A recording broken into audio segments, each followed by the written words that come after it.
back to the channel.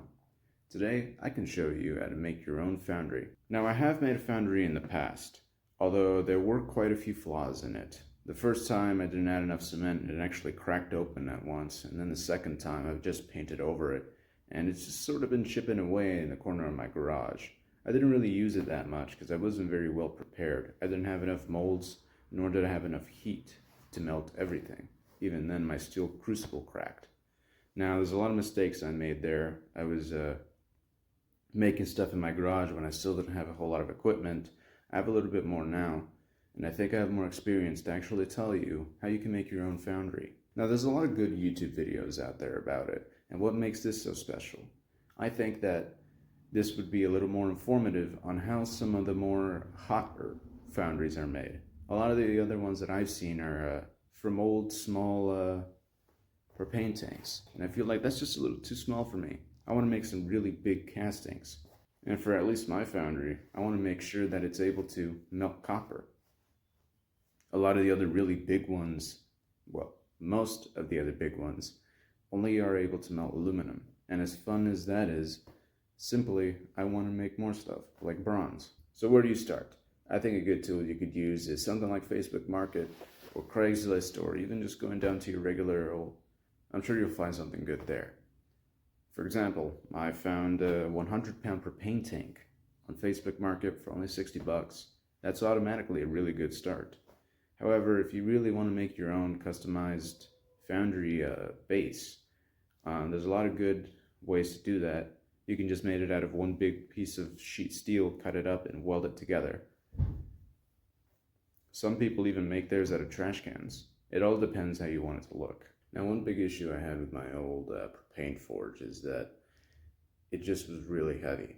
Those bricks were supposedly light, but all the cement and then the aluminum itself made it really difficult to carry along. And I even added an outside layer of just a coat of refractory cement just so it wouldn't crumble every time I picked it up. That was a mistake on my half. So that's what the steel container is for, is to mitigate that.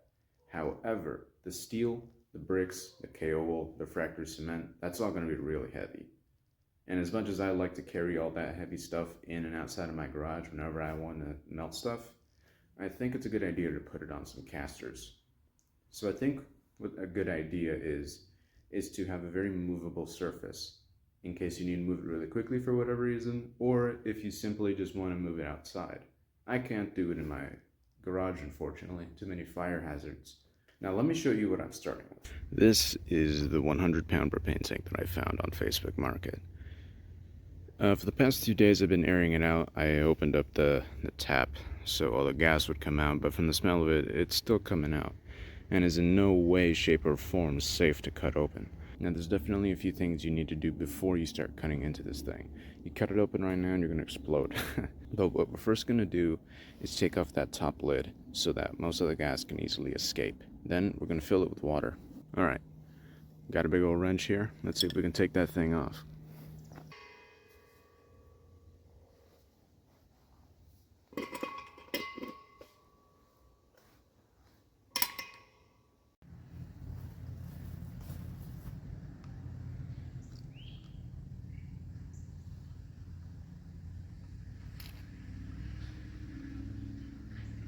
Okay, to make a long story short, I couldn't get this off by twisting it, so I just had to hit it with a sledgehammer.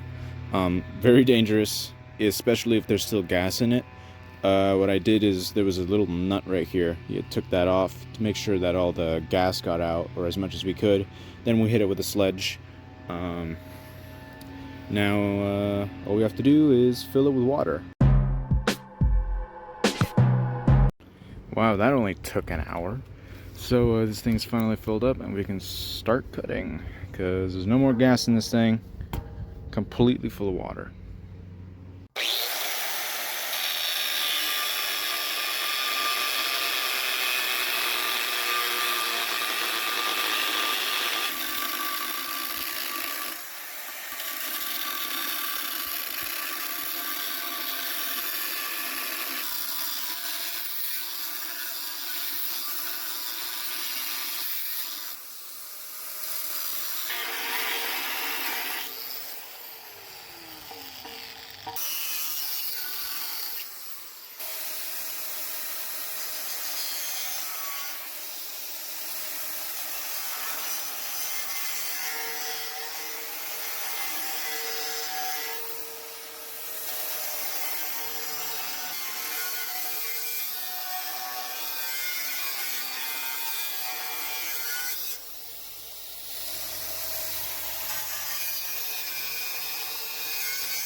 actually kind of clean in here.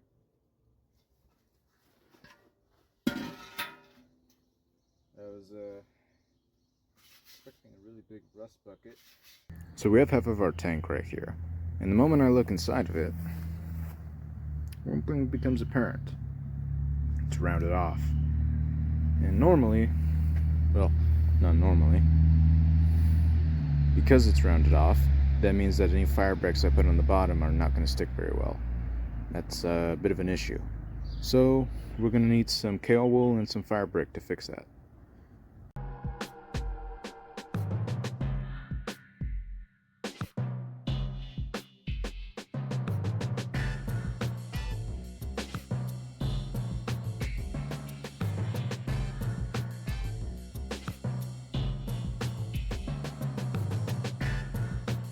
So I got all the paint off. I'm going to paint it now just because I don't want it to rust. I'm going to use some of this good old high heat Rust-Oleum, and we're going to paint it black.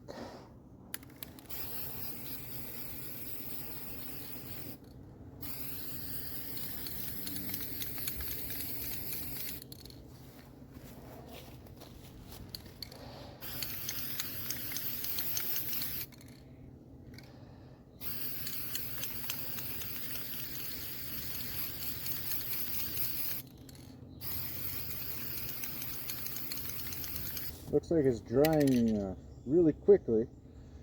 I don't think it's supposed to do that. Let me check it out.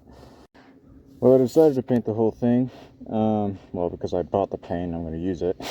But looks like it turned the whole thing gray. I sprayed a few other things with it just to make sure it wasn't just the surface. It does look like it does turn it gray, but this is a bit odd. Yeah, I don't know about it. Maybe it's just bad paint, maybe? I don't know. Hope it just sticks on long enough. I could reapply another coat later. But so far, everything seems to look pretty good. Inside's got a little bit of charcoal from when I burned in it, so I'm just going to hit it with a hose, and then we'll start adding our bricks and cement. Alright, so I did wash it a bit. You can actually still see some of the water. The paint stood, so that's really good. I was hoping I didn't have to buy another can. I can add another layer of it, of course. However, I'm already a bit low on it. Anyway, that's beside the point. So, there's actually a little bit of water still in there, and I'm going to add refractory cement. You can get yourself a good old bucket of these on Amazon, or if they sell any of them nearby at your local hardware store. I got this one on Amazon. There's not a whole lot of it, so I just need enough cement to make it like a slurry. I'm also going to be using quite a few fire bricks, and I'm going to source those from my last foundry I built.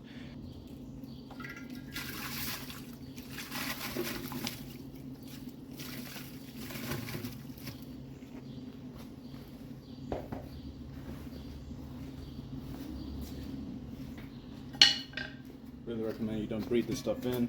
Probably contains some sort of silica, and you might get silicosis. Not a very good illness at all.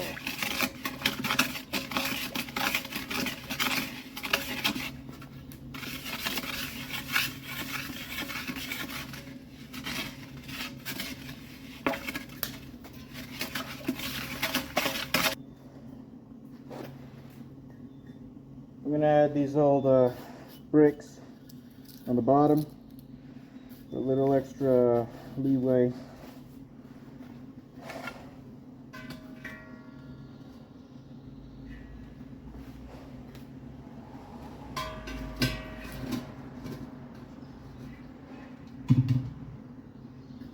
Now it's incredibly messy, but what I essentially did is I filled the rest of the space with perlite. It's a pretty good filler for what I'm using. The refractory cement will make up for the durability, and I think that with a few extra fire bricks, like the ones down there that I sourced from my very old foundry, this should have some good strength. Of course, I'm going to need more cement though. So it's been a while since I last worked on this project. It's been roughly 2 weeks. I just finished up school, and yesterday was my birthday. If you suspect it changed my voice, I'm currently sick. I got sick on the last day of school, so that was great. Anyway, back to the project. This is very dry now. At least from the top view, it looks dry. It's been raining a couple of days, so it might be a little damp, but we're gonna fill the rest of this up. We're gonna drill a hole in it to allow the air vent to go in. And to do that, I have some perlite, and if you can see in the corner, I have some white cement. Alright, let's do this.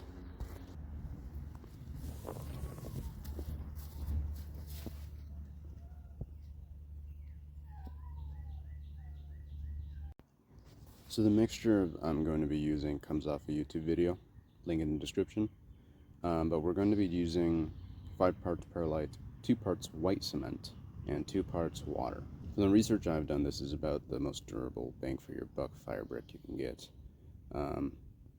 If you want, you can just fill the whole thing with refractory cement, but that's going to cost you quite a bit. So let's get to mixing. This bucket here is going to be used for my parts. 1 bucket is basically a part. I'm going to need quite a bit of it, so all the way up to the top.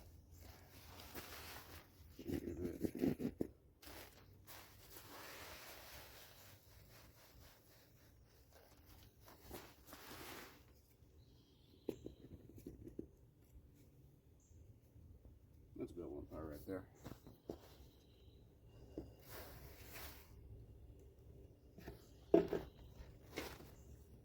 Now it looks like it's quite a bit, but it is going to shrink down when the water comes in.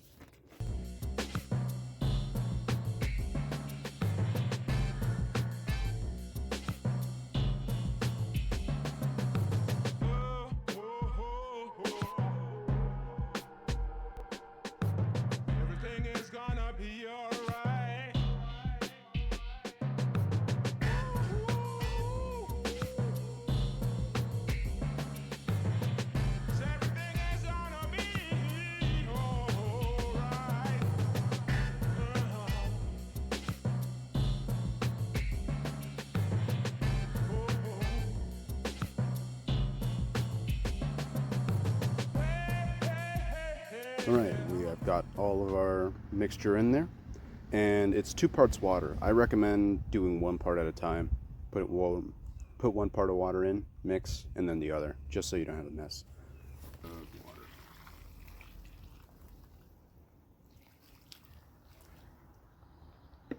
I still got some there, but let's mix it.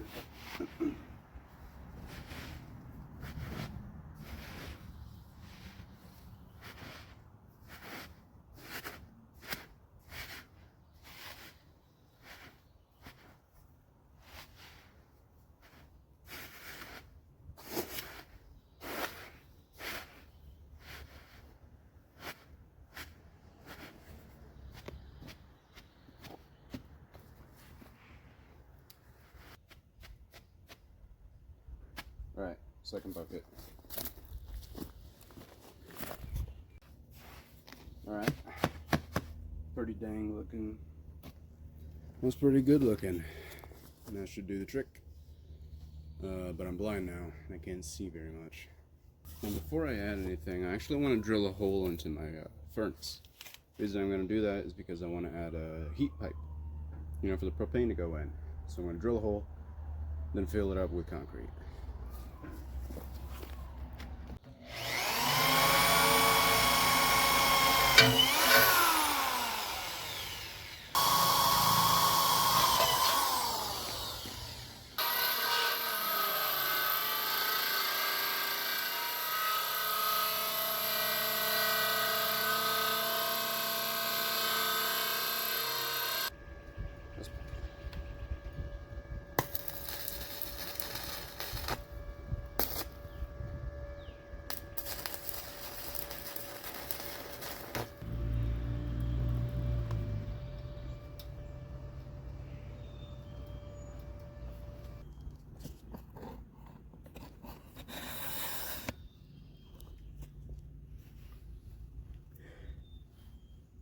Basically what I'm going to do next is fill it up, till it's just about where the pipe is, and compact it all to get a nice good base going.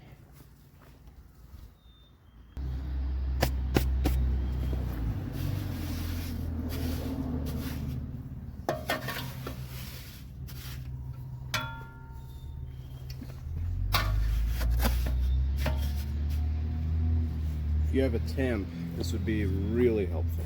If you don't have a temp, it just took me like 2 minutes, welded up a little one, like a plunger looking thing, just to make sure that everything stays nice and compact.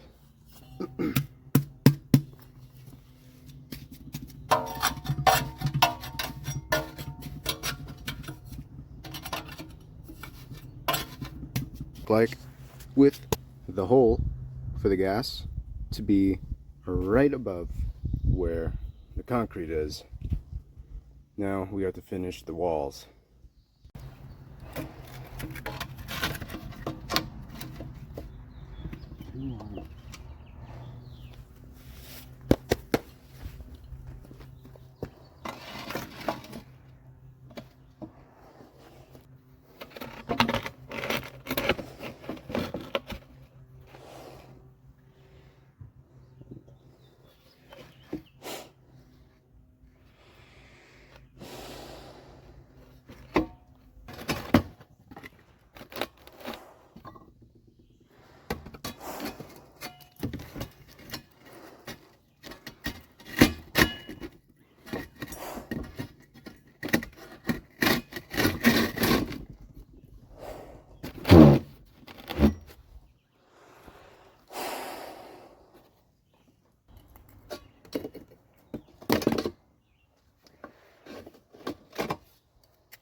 Alrighty, I got most of our bricks in there. Now we can start piling up our concrete.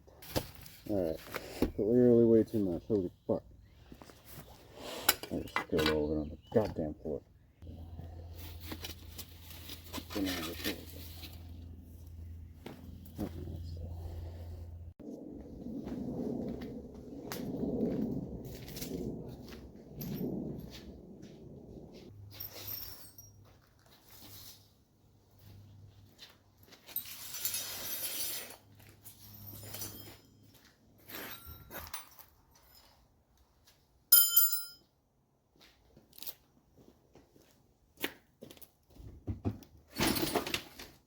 Looking back on this thing, I did a very amateur pour. A lot of mistakes I made here, but let me see if a more experienced me now could do a better job.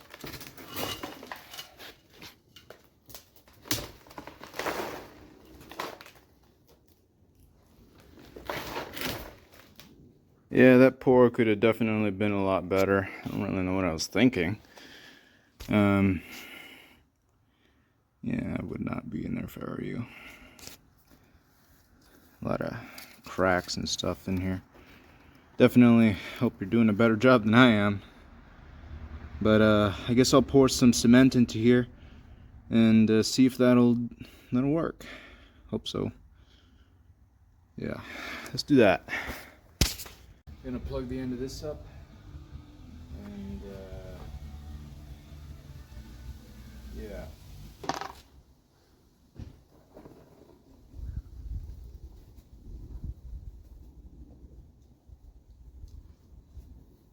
It's the shovel from a really long time ago. It still has some of the vermiculite on it, so.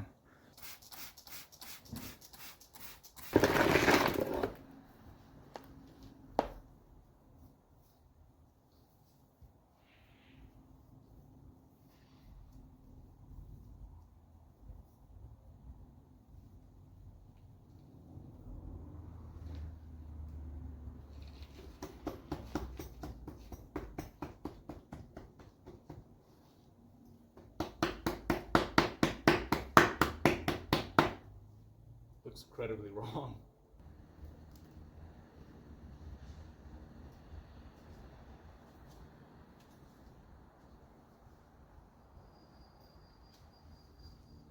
Oh boy.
And I guess in the meantime, I'll just weld up a little base for it so it can roll around.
Alright, it's almost 8 at night.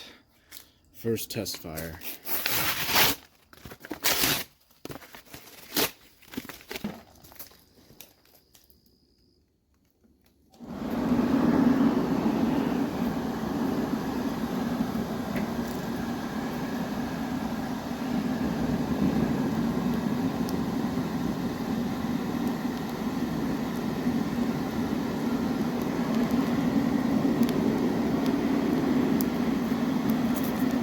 So far, so good.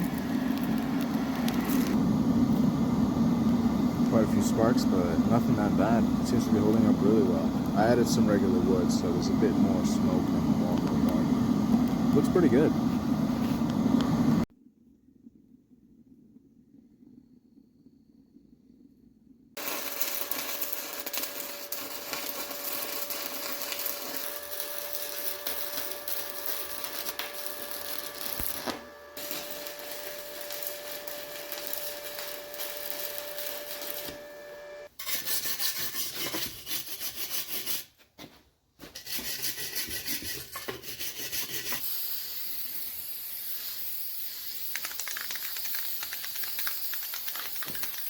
And that is the whole thing done.